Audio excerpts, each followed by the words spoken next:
रहमानिर्रहीम। अल्लाहुम्मा सल्ली अला मोहम्मद व आले मोहम्मद। आप सबको 11 रमज़ान की अफ्तारी बहुत बहुत मुबारक हो। उम्मीद करता हूँ सब खैरियत से होंगे। अल्लाह पाक आप सबको अपने हिफ़्ज़-ओ-अमान में रखे, सलामत रखे, आमीन। जनाब, आज की डेट है 13 अप्रैल, डे है ट्यूसडे।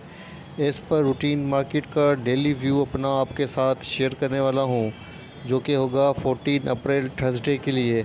शुरुआत करते हैं मार्केट की समरी से। इंडेक्स ने जो आज अपनी क्लोजिंग एडजस्ट की है 46,165 के ऊपर किए। इंडेक्स ने जो पॉइंट्स डिक्लाइन किए हैं 241.76 पॉइंट डिक्लाइन किए हैं, जो कि बनता है 0.52%। आज जो वॉल्यूम जनरेट हुए हैं 146.43 मिलियंस के वॉल्यूम जनरेट हुए हैं, जो कि प्रीवियस डेज़ की बनिस्बत लोअर हैं। इंडेक्स ने जो आज अपनी ओपनिंग दी थी 46,363 के पास से दी थी, जो अपना हाई पोस्ट किया है 46,643 का किया है, जो अपना लो पोस्ट किया है 46,062 का किया है। कंपनीज़ की बात करें तो 25 कंपनीज़ अप रही हैं जनाब, डाउन 69 रही हैं। 6 कंपनीज जो है वो अनचेंज रही हैं, मतलब मोस्ट ऑफ कंपनीज़ जो हैं वो डाउन रही हैं। टॉप पॉइंट कंट्रीब्यूटर्स की बात करें तो जनाब डिक्लाइनर के अंदर नंबर 1 पे हमारे पास जो है वो लकी सीमेंट है, जिसने 35 पॉइंट डिक्लाइन किए हैं। उसके बाद सेकंड नंबर पे यूबीएल है, जिसने 29 पॉइंट डिक्लाइन किए हैं। बीएचएल ने 14 पॉइंट डिक्लाइन किए हैं। एजीपी ने 13 पॉइंट डिक्लाइन किए हैं। एमएससीएफ ने 11 पॉइंट डिक्लाइन किए हैं। अगर एडवांसर की बात करें तो जनाब नंबर 1 पे होप पावर है, जिसने 16 पॉइंट ऐड किए हैं। उसके बाद सेकंड नंबर पे एमटीएल है, जिसने 14 पॉइंट ऐड किए हैं। उसके बाद अगर हम चेक करें, सर्ल ने 12 पॉइंट ऐड किए हैं। पैकेट ने 8 पॉइंट ऐड किए हैं। एमईबीएल ने जनाब 7 पॉइंट ऐड किए हैं। एंग्रो ने 6 पॉइंट ऐड किए हैं। एवीएन ने 6 पॉइंट ऐड किए हैं। उसके बाद ISI, थर्ल, POL etcetera etcetera.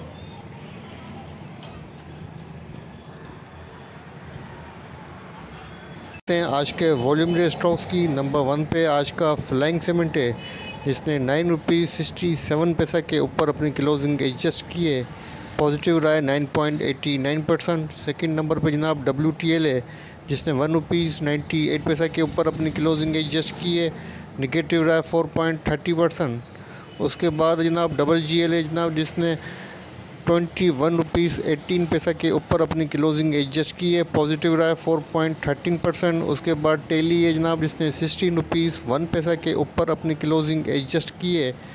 Negative रहा है 5.60%। उसके बाद TPLP है, जिसने 23 रुपीज़ 48 पैसा के ऊपर अपनी क्लोजिंग एडजस्ट की है। पॉजिटिव रहा है 1.87%। अब बात करते हैं फाइनेंशियल रिजल्ट्स की आज के 13 अप्रैल के। तो नंबर 1 पे हमारे पास जो कंपनी आ रही है वो PTC आ रही है, जिसकी EPS आई है 37 पैसा, डिविडेंड वगैरह नील है। उसके बाद सेकंड नंबर पे जनाब DCR है, जिसकी EPS आई है 38 पैसा, और इसने आपको डिविडेंड भी दिया है 39 पैसा का। और इसके बाद नंबर है जनाब AGTL का है, जिसकी जो EPS आई है 51 रुपीज़ 3 पैसा आई है, और डिविडेंड भी दिया है आपको 51 रुपीज़ 3 पैसा का। ठीक है जनाब, तो ये थे आज के 3 फाइनेंशियल रिजल्ट्स।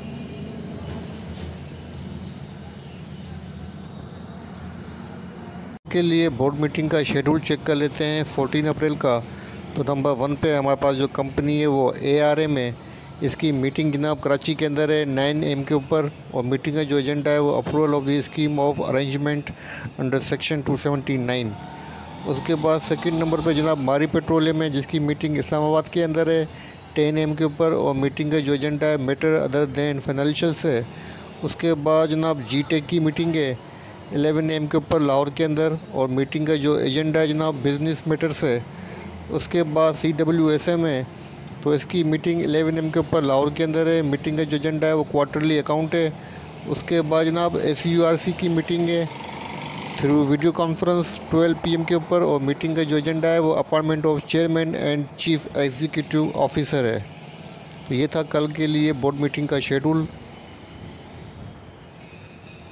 चेक करते हैं आज की इंसाइडर ट्रांजैक्शंस। नंबर 1 पे हमारे पास जो कंपनी है वो ACHAT है।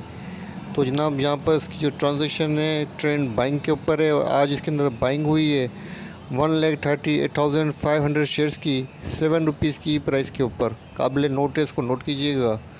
सेकंड नंबर पे जनाब BCL है, जिसका ट्रेंड डिटेक्ट नहीं हो रहा है, और देखते हैं क्या ट्रांजैक्शन हुई है। रिपो आउट हुआ है 748 शेयर्स का।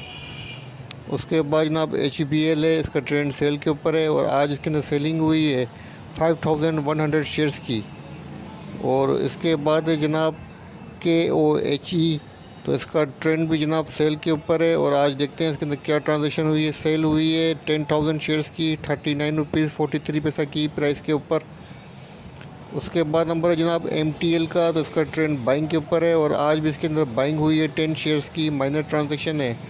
उसके बाद नंबर है SGF का जनाब, इसका ट्रेंड बाइंग के ऊपर है, और आज भी इसके अंदर बाइंग हुई है 25,500 शेयर्स की 50 रुपीज़ की प्राइस के ऊपर। इसके बाद नंबर आता है जनाब बक्सल का, और ये ट्रांजैक्शन है 12 अप्रैल की, तो आज की ट्रांजैक्शन को यहीं क्लोज करते हैं। अच्छा जनाब, आप बात करते हैं कुछ डेटा की, तो आपके सामने FIPI लिपि डेटा मौजूद है। पोर्टफोलियो इन्वेस्टमेंट 13 अप्रैल का, इसमें आप देख सकते हैं फॉरेन कॉरपोरेट्स, फॉरेन इंडिविजुअल्स और ओवरसीज़ पाकिस्तानी की जो नेट पोजीशन है बाई के ऊपर है। 0.97 US मिलियन की इन्होंने आज बाइंग की है। तकरीबन तमाम ने बाइंग की है, इंडिविजुअल ने भी बाइंग की है, कॉरपोरेट ने भी बाइंग की है, ओवरसीज़ ने भी, पाकिस्तानी ने भी बाइंग की है। और जिस सेक्टर के अंदर इनकी बाइंग नज़र आ रही है मुझे अच्छी, वो है 0.66 मिलियन की जनाब फर्टिलाइज़र सेक्टर के अंदर बाइंग करते हुए नज़र आ रहे हैं। और उसके बाद नंबर आता है जनाब लोकल डेटा का। नंबर 1 पे आते हैं इंडिविजुअल्स, तो इंडिविजुअल की नेट पोजीशन आज भी बाइंग के ऊपर है। 1.80 मिलियंस की नेट बाइंग की है। जिस सेक्टर के अंदर अच्छी बाइंग की है वो है सीमेंट सेक्टर, 1.45 मिलियंस की। उसके बाद टेलीकॉम के अंदर बाइंग की है जनाब 0.77 मिलियन की। उसके बाद नंबर आता है कंपनीज़ का। कंपनीज़ की नेट पोजीशन जनाब बाइंग के ऊपर है, 0.41 बिलियंस की नेट बाइंग की है। और इसके बाद नंबर आता है जनाब बैंक्स का। बैंक्स की नेट पोजीशन सेल के ऊपर है, 1.18 बिलियंस की नेट सेल है। जिस सेक्टर के अंदर अच्छी सेलिंग की है जनाब वो है टेलीकॉम सेक्टर। और उसके बाद इनकी सेलिंग मुझे नज़र आ रही है 0.11 के साथ फर्टिलाइज़र सेक्टर। इसके बाद नंबर आता है म्यूचुअल फ़ंड का जनाब। म्यूचुअल फ़ंड की नेट पोजीशन कंटिन्यू सेल के ऊपर है, 1.76 मिलियन की नेट सेल है। जिस सेक्टर के अंदर अच्छी सेल की है 1 मिलियन की जनाब वो है फर्टिलाइज़र सेक्टर। उसके बाद नंबर आता है अदर्स इंस्टीट्यूट का। इनकी नेट पोजीशन बाई के ऊपर है, 0.74 मिलियन की नेट बाइंग की है। और जिस सेक्टर के अंदर अच्छी बाइंग की है 0.34 मिलियन की जनाब वो है फर्टिलाइज़र सेक्टर। उसके बाद नंबर आता है जनाब ब्रोकर्स का। ब्रोकर्स की नेट पोजीशन सेल के ऊपर है, 1.26 मिलियन की नेट सेल है। जिस सेक्टर के अंदर अच्छी सेलिंग की है 1.52 मिलियंस की जनाब वो है सीमेंट सेक्टर। इसके बाद नंबर आता है जनाब इंश्योरेंस का। तो इंश्योरेंस की जो नेट पोजीशन है जनाब वो बाइंग के ऊपर है, 0.28 मिलियंस की नेट बाइंग की है। जिस सेक्टर के अंदर अच्छी बाइंग की है 0.39 बिलियंस की जनाब वो है सीमेंट सेक्टर। अच्छा, सेक्टर वाइज अगर समराइज़ करूं तो जनाब आज मुझे फर्टिलाइज़र सेक्टर के अंदर भी बाइंग होती नज़र आ रही है, सीमेंट सेक्टर के अंदर भी बाइंग होती नज़र आ रही है, टेलीकॉम सेक्टर के अंदर भी बाइंग और सेलिंग होती नज़र आ रही है। मतलब आज के जो एक्टिव सेक्टर रहे हैं वो सीमेंट सेक्टर, फर्टिलाइज़र, टेलीकॉम, ये सेक्टर जो है मेन सेक्टर है जिसके अंदर काम होता हुआ मुझे नज़र आ रहा है।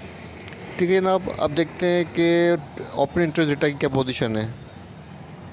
अच्छा जनाब, आपके सामने आज का 13 अप्रैल का ओपन इंटरेस्ट डेटा मौजूद है। इसमें आप देख सकते हैं कि ओवरऑल जो डेटा है जनाब वो इंक्रीज़ हुआ है 1.2%। प्राइस डिक्रीज़ हुई है, इसका मतलब है शॉर्ट पोजीशन को इंडिकेट कर रहा है। और जिस कंपनी के अंदर जनाब मुझे सबसे ज़्यादा चेंज नज़र आ रहा है TPLP का 21.2% इंक्रीज़ हुआ है, और प्राइस भी डिक्रीज़ हुई है, मतलब शॉर्ट पोजीशन को इंडिकेट कर रहा है। उसके बाद WGL 13.1% इंक्रीज़ हुआ है, प्राइस भी डिक्रीज़ हुई है, शॉर्ट पोजीशन को इंडिकेट कर रहा है। उसके बाद जनाब चेंज जो नज़र आ रहा है माइनस हुआ है 5.4%, वो PSO का हुआ है। PSO को फॉलो नहीं किया इसलिए कुछ कह नहीं सकता। उसके बाद TRG का जनाब इंक्रीज़ हुआ है 5%, TRG को भी मैंने फॉलो नहीं किया, कोई लॉजिंग कैसी हुई है तो इसलिए कुछ कह नहीं सकता। ओवरऑल 1.2% इंक्रीज़ हुआ है, प्राइस डिक्रीज़ हुई है, शॉर्ट पोजीशन को इंडिकेट कर रहा है। सेटलमेंट रेशो मेरे पास मौजूद नहीं है, उसके लिए एडवांस में माजरत है। अब चलते हैं जनाब डायरेक्ट चार्ट की तरफ। इंडेक्स का डेली चार्ट ओपन है। डेली चार्ट के ऊपर यहाँ पर आप देख सकते हैं कि जनाब बेरिश डोजी कैंडलस्टिक अपीयर हो रही है, जो कि इस बात को इंडिकेट कर रही है कि आज जो है थोड़ा सा इंडेक्स के अंदर प्रॉफिट टेकिंग देखी गई है। और इंडेक्स ने अपनी जो क्लोजिंग है 46,165 के ऊपर की है, और अनफॉर्चुनेटली इंडेक्स अपने इस स्ट्रॉन्ग रीजन को, जिसको इंडेक्स ने कल ब्रेक किया था 46,400 को, इसको सस्टेन नहीं कर पाया और अपनी क्लोजिंग इसके बिलो की है। और क्लोजिंग जो जनाब फ़िलहाल अपनी सपोर्ट के पास है, जहाँ पे इंडेक्स के पास सपोर्ट थी, अपनी सपोर्ट के पास इंडेक्स ने क्लोजिंग दी है, इसको सपोर्ट को ब्रेक नहीं किया है, पॉजिटिव साइन है। और अब इंडेक्स के पास जनाब जो सपोर्ट बनती है वो यहाँ बनती है, फर्स्ट सपोर्ट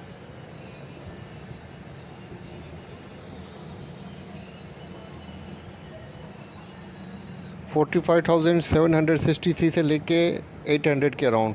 अब राउंड फिगर ले लें, 45,750 से लेके 800 के अराउंड इंडेक्स के पास फर्स्ट सपोर्ट है। और अगर इस सपोर्ट को इंडेक्स ने अगर ब्रेक किया तो फिर इंडेक्स जो है वो गड़बड़ कर सकता है और फिर इंडेक्स जो है मज़ीद जो है नीचे आ सकता है, 45,400 तक भी आ सकता है। और इसके बाद जो सपोर्ट बनती है जनाब वो 45,400 की बनती है। तो जनाब फर्स्ट सपोर्ट 45,750 से लेके 800 की है और जो सेकंड सपोर्ट है 45,400 की है। तो फ़िलहाल जो कैंडलस्टिक है वो वीकनेस को इंडिकेट कर रही है। अगर रेजिस्टेंस की बात करूं तो मेजर रेजिस्टेंस यही बनती है 46,400 की। और अगर इंडेक्स ने इस रीजन को सस्टेन किया तो इंडेक्स के पास जो सेकंड बनेगी जनाब वो 46,500 से लेके 600 के अराउंड सेकंड रेजिस्टेंस बनेगी। तो जनाब कल भी मैंने आपको इंडिकेट किया था कि आपको 46,400 के ऊपर प्रॉफिट टेकिंग करके देन वेट एंड वॉच करना चाहिए। सस्टेन करने का मतलब ये होता है कि जनाब इंडेक्स एटलीस्ट कम से कम 2 या 3 सेशन जो है इसके अबाव क्लोज़ करें। तो यहाँ पर आप देख सकते हैं कि इंडेक्स ने इसको एक फर्स्ट डे सस्टेन किया, लेकिन सेकंड डे जो है इसको सस्टेन नहीं कर पाया अपने रीजन को, और यहीं पर इंडेक्स ने सेलिंग का सामना किया है। और कल अगर मज़ीद सेलिंग आई तो फिर इंडेक्स जो है मसला कर सकता है। वॉल्यूम के अंदर भी यहाँ पर आप देख सकते हैं कि आज वॉल्यूम लगे हैं 146.43 मिलियन के वॉल्यूम लगे हैं, लेकिन वॉल्यूम के अंदर कंटिन्यू डिक्लाइन होता हुआ नज़र आ रहा है। तो आपको भी कल एहतियात करनी चाहिए। मेरे ख्याल से आपके पास जो कल के लिए डे ट्रेड के लिए इज़ अ डे ट्रेड, आपके पास जो है वो जो स्टॉप होना चाहिए वो 45,800 का होना चाहिए। 45,800 का आपके पास स्टॉप होना चाहिए। अगर इंडेक्स 45,800 को ब्रेक करे तो फिर आपको एग्ज़िट लेनी चाहिए। अगर आप लॉन्ग इन्वेस्टर हैं, लॉन्ग टर्म के लिए, तो फिर तो कोई मसला नहीं है, फिर अपनी पोजीशन होल्ड करें। क्योंकि मुझे लगता है कि इंडेक्स यहाँ से मज़ीद थोड़ी करेक्शन लेके ऊपर जाएगा।